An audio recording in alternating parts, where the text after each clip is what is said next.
welcome back to the UFC. I guess, I know it's like happened like just a few minutes ago, but I guess what are the emotions right now after what you went through? I'm speechless, to be honest. I can't describe it yet, but it's like, I've been dreaming about this moment a long time. The Ultimate Fighter is what got me, excuse me, into fighting. I was watching it, a long time ago with my pops, and just a lot of emotions to be the Ultimate Fighter, and then with the new deal with Paramount, like this could be the last Ultimate Fighter, and so it's just such a good feeling, dude. It's amazing. In terms of the fight itself, you were a pretty sizable underdog coming in here, and it seems like from beginning to end, it was your fight. So is that how you actually saw the fight playing out in there? I mean, I just felt like I was better. I said it before the interview, I was the best fighter, on the show, and I felt like my technique was way better, my striking was better.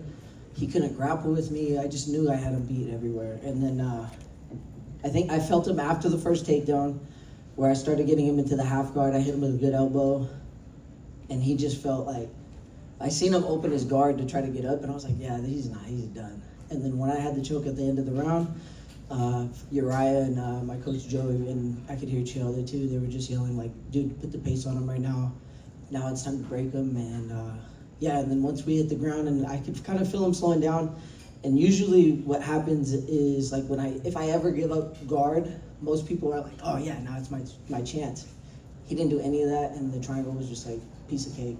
It just seemed like he's obviously a young fighter, and you've experienced these nights before. Some people on the internet are like, oh, the stage got to him, and this is nothing new for you. So did you feel that in there, like just kind of his energy, like Who's saying that?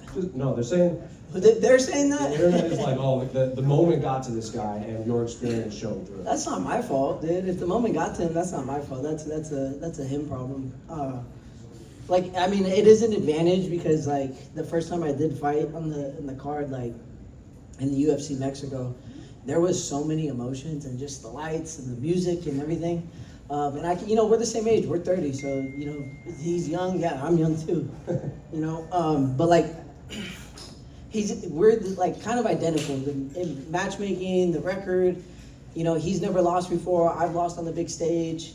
To me, it felt like this was my chance. Like if I lost, they're not going to call me back because I already had the opportunity. And for him, maybe like if he does lose, he's probably going to get a call back. He's a great fighter. He put on a good show throughout the whole season. And I do feel like him having a whole country behind him and me having like a small community in Elk Grove and Sacramento behind me is two different things. Like, I feel like he feels like he needs to do something for his country. And for me, it's just like, nah, man, I just want to make my supporters proud. And how do you want this run of your UFC, this UFC run for you? Oh, this is the start of a title run right here. This is the start of a title run. I know I said that the first time I was here, but dude, I've been working my fucking ass off. Like, I don't think I've ever trained harder for a fight. I had to take days off. I had to, make sure I'm doing recovery and just, pushing your body to those limits and, making sure that I was 100% to come to this fight, and I was the closest to 100% I think I've ever been in my entire career. When do you want to fight again, I guess? I want to, check out some injuries and stuff like that, the things that I've been kind of pushing throughout camp. And just, make sure everything's good. I mean, no Che UFC would be fucking sick. That's what I was about to ask. That'd be fucking sick. But, if not, I do want to fight maybe in like October or November and just kind of keep this like every 3 months thing would be amazing. And just, keep it healthy and just keep running. And, like I said, the end goal is the championship, and as close as we could get to that. Your division specifically is rewarded like activity, like Josh fights like 5 times in a year, he's all of a sudden in a title fight. Is that how you kind of want your career moving forward? I would love to. I would love to be like that. Realistically speaking, like, I think that's very doable, and that's the plan. Like, just to stay active. I took too many layoffs, like as a kid and early in my career, and now it's like, okay, well now we got to start just being smart, push through, take the days off that I need to do, and make it to the fights when it's time. Yeah. Just what did Chael mean in this whole process? You had some time from the end of the season to tonight. What tips did he give you to head into this routine? Is he still here? Yeah, he's still here.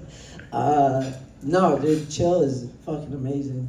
You know, throughout the camp, he would just send me a message and ask me how I was doing, or he would call me and just be like, hey, how's camp? How's things going? And, you know, he believed in me, and he's a really just a great person. And even in the backstage, he was just kind of telling me, like, hey, dude, like, this is your time. Like, this is your thing. Like, go in there, do your best. You know, everybody's proud of you already, and everybody believes in you, and now it's just time to make it happen. So, you know, Chael, thank you, dude. I appreciate it. Love you, man. I would say he's like a big brother, but he's more like an uncle. You know, he's a good guy. I'm glad he's on my team. All right, just go for me. I know you want to get to your family and everything. When you walked out, you were soaking it all in, yelling at the crowd, roaring top of your lungs and everything. Were you a little worried about maybe an adrenaline dump of any kind? What? Nah, dude. I had my adrenaline dump backstage. I usually, it's kind of embarrassing, but I cry before every fight.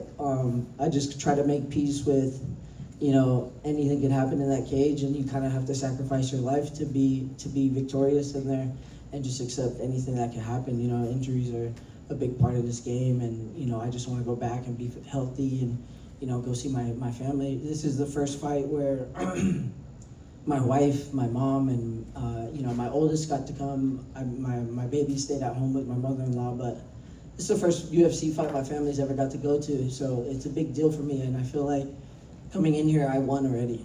Like, I was a winner. I got to bring my kid out here, his first UFC fight ever, and you know, my wife got to come, and my mom, she, you know, all the sacrifices she made, and you know, driving me back and forth to the gym, and everything that my family's gone through when we were kids, and it's an amazing moment, and it kind of came full circle. And you know, my dad couldn't be here, but I know he was watching, and he was super proud.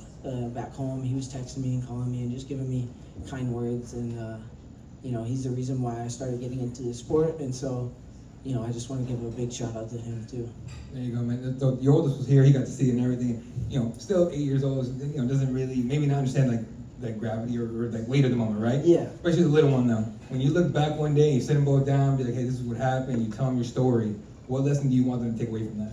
Man, like I said, I was backstage and I started crying because I saw you know, they showed the preview for the fight, and you know, they showed me and him training, and that's just something that, you know, I want him to remember for the rest of his life. Like, I want him to be proud of me, and you know, I just want to set an example for my kids, both of my boys. They're gonna see that footage and they're gonna be like, man, my dad was on TV. Like, they don't even care why, but you know, I feel like in the grand scheme of things, when my son is, you know, if he wants to be a professional athlete or whatever he wants to do, like, you know, he just have that championship mindset and be the best you can be at anything you want to do. All right, last one for me. This title run you want to go on, you gonna bring him, at least your oldest along with you? Oh, bro, yeah.